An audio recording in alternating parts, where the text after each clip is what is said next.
Good afternoon, everybody, and a warm welcome to First Presbyterian Church. It's noon on Thursday, and we are delighted that you're able to join us. Today I'm going to be using the beautiful 1889 Edmund Giesecke organ, built here in Evansville by Evansville's own organ builder.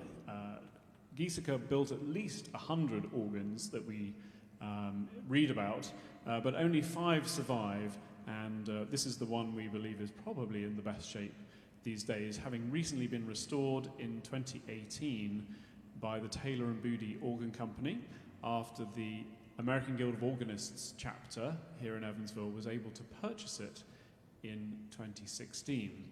It's a beautiful instrument. It has 3 8-foot stops, a gamba, which is a gentle string, and a flute stop called a gedeckt, a warmer and rounder principal, also at standard pitch, and then there's a full chorus of pipes above that. There's a 4-foot principal and 2-foot. And also, unusually for that period, filling out the harmonic series, there's a 2 2/3 quint as well. It's an incredibly versatile instrument. My wife worries that I've fallen in love again, with somebody else. There's also a 16-foot subus in the pedal and a coupler too. So the music today, 2 pairs of pieces of 3 pieces each. The first from the early English school of writers. This is in the generation before Henry Purcell, but between our Renaissance composers of Tallis and Bird. Christopher Gibbons was the son of one of the famous Gibbons brothers. Orlando ended up at Canterbury Cathedral, and his brother, Edward Gibbons, was the organist at Exeter Cathedral and exerted quite an influence on a whole cadre of young men who became composers, including his son, Christopher Gibbons.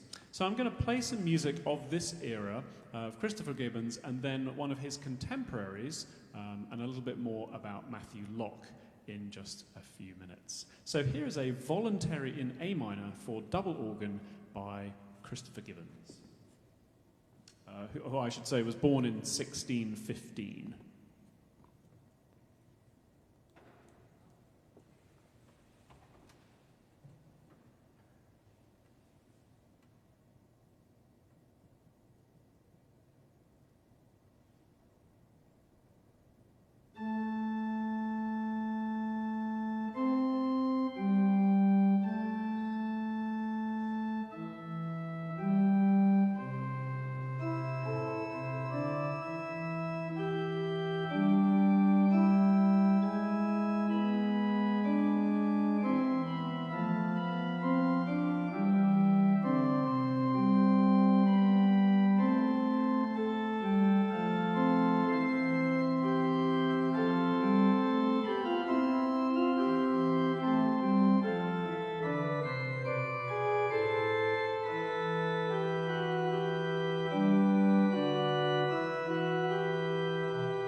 And now we move to the music of Matthew Locke.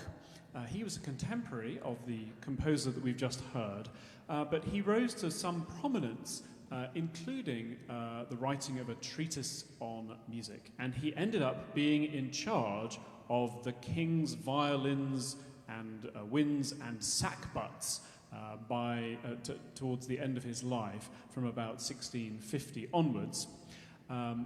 Like Christopher Gibbons, Matthew Locke grew up in Exeter, where the famous Edward Gibbons was the organist and was teaching, and these young men and small boys had to sing multiple services every day, and they clearly learned a lot about music and developed an array of musical skills. So, this Voluntarian A minor follows a lot of the same ideas which you've just heard in the piece by Christopher Gibbons. A single line which appears and has its own shape, which is then imitated again and again, rather like the singing music, the sung music which they would have grown up with by their contemporaries, William Byrd and Thomas Weelkes and the like. What happens, though, in the keyboard pieces, unlike much of the sung music of the period, is that it becomes increasingly agitated, and you get lots and lots of smaller and smaller notes as the piece progresses. So they might seem rather pedantic at the opening, but the action increases, rather like a fine movie or a good bit of drama. So here is a Voluntarian A minor by Matthew Locke, who was born around 1623 and died in 1677.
Now, the eagle-eyed amongst you would have noticed that the entire piece was just for the keyboard, but on the very last note, I added a note in the pedal.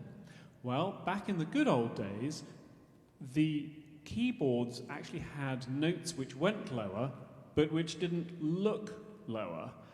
So what would happen down here in the bottom of the keyboard, where you have C, C sharp, D, E flat, and E and F, the keyboard would be chromatic down to around F, but then these other notes down here, 1, 2, 3, 4, 5, would actually go diatonically on downwards. And it was called a short octave, but it enabled because those low chromatic notes with the sharps and flats were not used, they would have longer and longer pipes on just the manual keyboard, but it looked like a normal keyboard, but wasn't.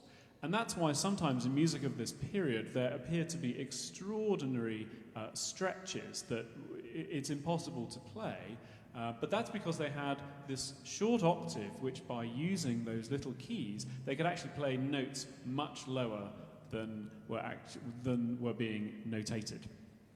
So a little bit more about Matthew Locke. As I mentioned earlier, he was quite famous as a musical theorist and also as a teacher and a family friend of the Purcell family.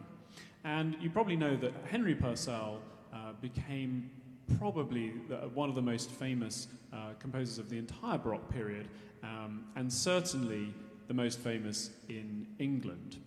His reputation continues to this day as one of the finest setters of the English language in drama, vocal music, and he died tragically young at the age of, 34 or something. So here is a Voluntarian A minor, which is actually taken from Matthew Locke's treatise on music theory and harmony. And again, it follows this same pattern with some very, very long notes at the beginning, but becomes increasingly small notes as we move along, as the notes were sort of chopped up. And in fact, this method of writing became known as the divisions style, because the length of the note keeps on being divided further and further and further until you get a lot of teeny-weeny little notes on the page. You can also tell that Matthew Locke had some interesting harmonies up his sleeve, and we can presume that these influenced the young Henry Purcell and John Blow as they went about their musical careers. So here is another Voluntarian A minor, this time from Melothesia.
As we learn about ornamentation and what trills mean in the organ world, we're always told, oh, well, you have to start your trills on the upper note, and only at a certain time in the High French Baroque were ornaments used that start on the lower note. Da, da, da, da, da, da.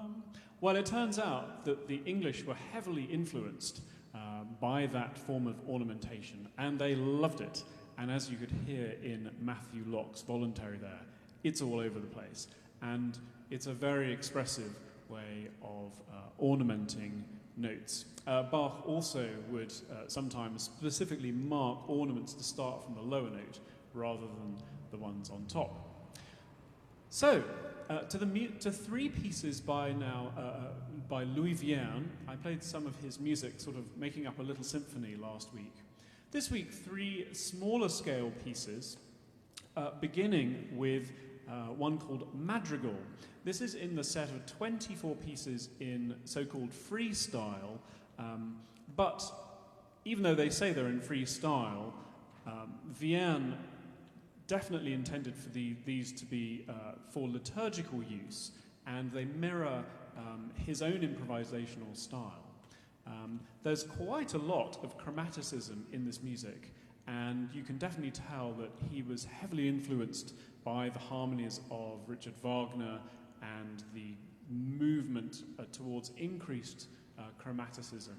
So, but it's very, very expressive music altogether, and is very, very well suited to a small organ. It can be, of course, be played on a large instrument, but he designed all of these pieces to also be played on the harmonium, which is one of those pedal machines, ever so slightly different from the American versions. One uses pressure and one uses vacuum. I can't remember which is which. But there are, on some of the larger French harmoniums, two keyboards, and that would have been the case here too, for what Vierne had in mind.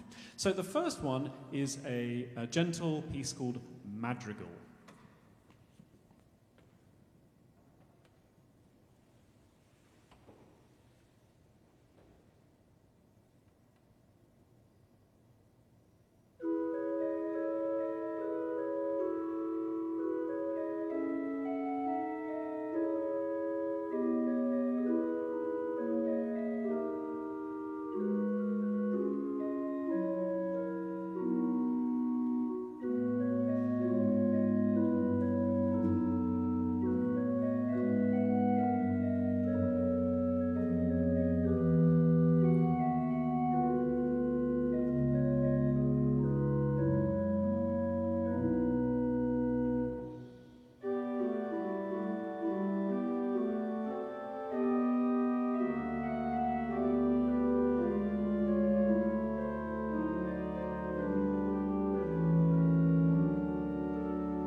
The next piece is a bit more pensive and is entitled Reverie, in other words, a dream or a dreamscape.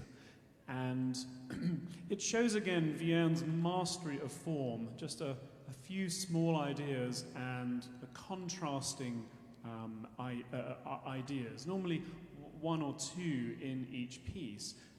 Here there's a sort of quite a still motion, and then there's a more lyrical that sort of feels like a very, very, very gentle dance. I'm not sure that Vierne was having a happy dream when he wrote this piece, number 10 out of the 24 pieces.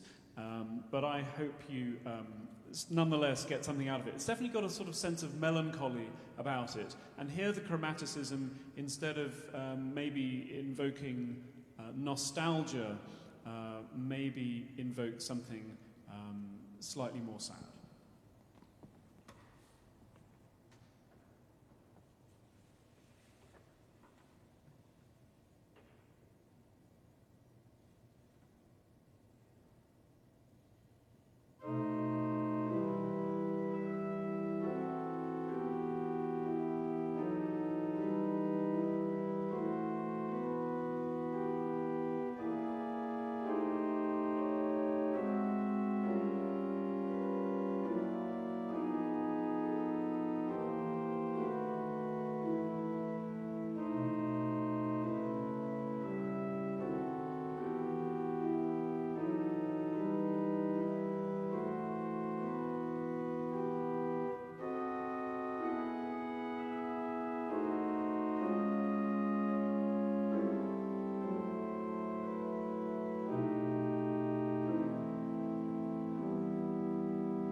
And to end our time today, a faster, more energetic piece by Louis Vierne from the 24 pieces.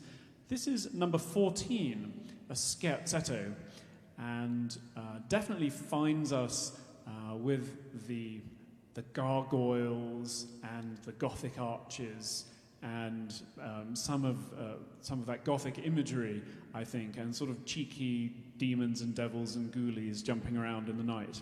But again, two highly contrasting ideas. One is short and spiky, and lots of jumping around, chromaticism, slithering and sliding around, and then the interior, the highly contrasting melody is built around two notes right next to each other, which are held, kind of like a fixed note, and everything then moves harmonically around them.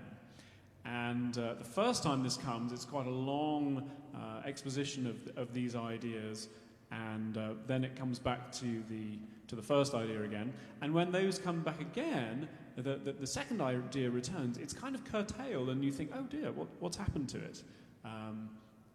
And then it comes back again, just a little bit more, and then it disappears, and then there's a final sort of flurry and cadence, and the piece is done. So, Scherzetto by Louis Vierne.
So, thank you again for joining me this Thursday lunchtime for a lunchtime concert at noon.